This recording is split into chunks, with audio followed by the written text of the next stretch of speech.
Dari total 221.000 kuota jemaah haji Indonesia tahun 2026, dipastikan sebanyak 42.000 diantaranya berasal dari Jawa Timur.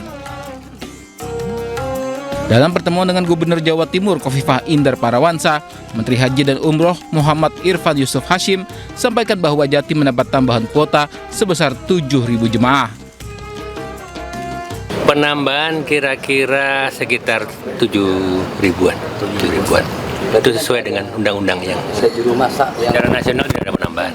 Ini hanya pembagian kuota nasional sesuai dengan aturan undang-undang yang berlaku. Berapa Pak? Jadi tambah 7.000 jadi berapa? Jadi berapa Pak? 42.000. Berapa? 42.000. Itu sudah ditambah sama yang 7.000 itu? Sudah tambah 7.000. Menteri Haji juga mengungkapkan upaya pemerintah yang berniat mendirikan kampung jemaah haji Indonesia di Arab Saudi dengan target pembangunan mulai tahun depan. Dari Surabaya, Jawa Timur, Rahmat Ilyasan, iNews melaporkan. Perbaiki derajat kesehatan lingkungan pesantren Salafiyah atau pesantren Kobong, pemerintah kabupaten resmikan sanitasi pesantren yang selama ini kumuh. Selain program sanitasi pesantren, pemerintah Kabupaten Tangerang juga memastikan pembangunan asrama santri pada pesantren Salafiyah.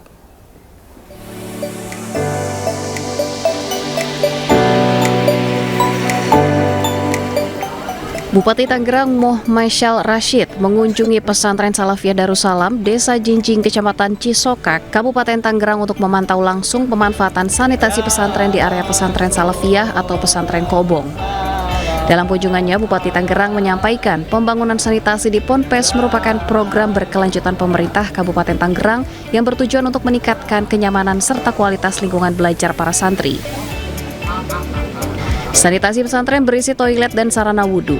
Pemerintah memastikan pesantren Salafiyah yang memiliki administrasi lengkap secara kelembagaan negara memperoleh bantuan sanitasi dan bantuan pembangunan asrama santri. Tahun 2025 terdapat 75 sanitasi pesantren dan 45 asrama santri dibangun oleh pemerintah.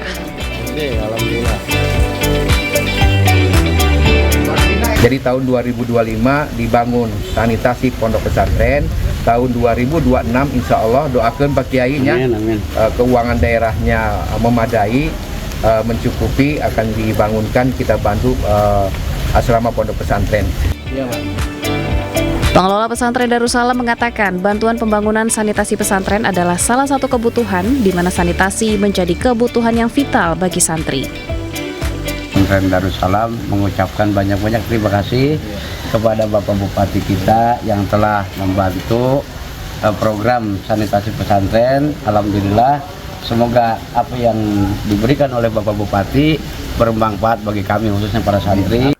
Anda masih di Pemimpin Rakyat, pemirsa. Presiden Prabowo Subianto hari ini meresmikan Rumah Sakit Kardiologi Emirates Indonesia di Solo, Jawa Tengah. Presiden Prabowo Subianto tiba di Rumah Sakit Kardiologi Emirates Indonesia jam 10 pagi.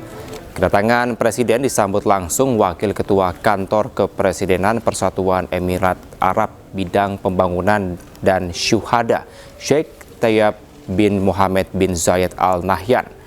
Dalam sambutannya, Presiden Prabowo Subianto meminta Menteri Kesehatan untuk membangun 66 rumah sakit baru. Tak hanya itu, Presiden juga meminta masyarakat Indonesia tak lagi berobat ke luar negeri. Bismillahirrahmanirrahim. Saya sebetulnya sudah alokasi dan sudah instruksikan Menteri Kesehatan untuk segera membangun 66 rumah sakit baru dan sudah mulai dibangun. Tapi saya minta bahwa 66 ini diupayakan tidak kalah dengan standar rumah sakit ini. Menteri Kesehatan bisa ya? Bisa dulu jawabnya kan. Tapi saya juga memberitahu ke Menteri Kesehatan bahwa saya menghendaki tiap kabupaten kota memiliki rumah sakit yang canggih seperti ini. Dalam 4 tahun yang akan datang kita akan berusaha mencapai itu. Kita berusaha, tapi yang jelas saya akan alokasikan biaya yang cukup besar untuk pelayanan kesehatan. Pemirsa, Menteri Haji dan Umroh Muhammad Irfan Yusuf Hashim bertemu Gubernur Jawa Timur Kofifa Indar Parawansa membahas persiapan Haji 2026. Menteri Haji menyatakan kuota jemaah haji asal Jawa Timur bertambah menjadi 7.000 jemaah. Terima kasih Anda masih di Pemimpin Rakyat. Pemirsa, DPR RI resmi mensahkan Kitab Undang-Undang Hukum Acara Pidana. KUHP baru akan berlaku pada 2 Januari 2026. Adalah saatnya kami minta persetujuan fraksi-fraksi terhadap rancangan undang-undang tentang Kitab Undang-Undang Hukum Acara Pidana. Apakah dapat disetujui untuk disahkan menjadi undang-undang? Setuju. Terima kasih. Revisi KUHP resmi disahkan hari ini. Peresmian dilakukan pada sidang paripurna ke-8 masa persidangan 2 tahun 2025-2026. DPR tegaskan revisi KUHP sudah melalui pembahasan mendalam dengan sejumlah perwakilan sipil dan ahli. Menteri Hukum Supratman Andi Aktas memastikan KUHP yang baru saja disahkan akan berlaku pada 2 Januari 2006 mendatang. Berlakunya KUHP ini akan bersamaan dengan Kitab Undang-Undang Hukum Pidana atau KUHP yang sudah lebih dahulu pengesahannya. Yang jelas bahwa dengan berlakunya KUHP kita di tahun 2026, 2 Januari akan datang, sekarang KUHP-nya juga sudah siap. Jadi otomatis dua hal ini, hukum material dan formilnya itu dua-duanya sudah siap. Sementara itu, Komisi 3 DPR RI klarifikasi atas informasi yang beredar terkait KUHP yang baru. Semua fraksi menyadari bahwa penyadapan itu harus diatur secara hati-hati dan harus dilakukan dengan izin pengadilan. Pertama, penangkapan itu harus dilakukan setelah adanya penetapan tersangka. Penetapan tersangka itu tentu mensyaratkan dua alat bukti, ya. Lalu penahanan itu ya syaratnya ini jauh lebih berat, ya.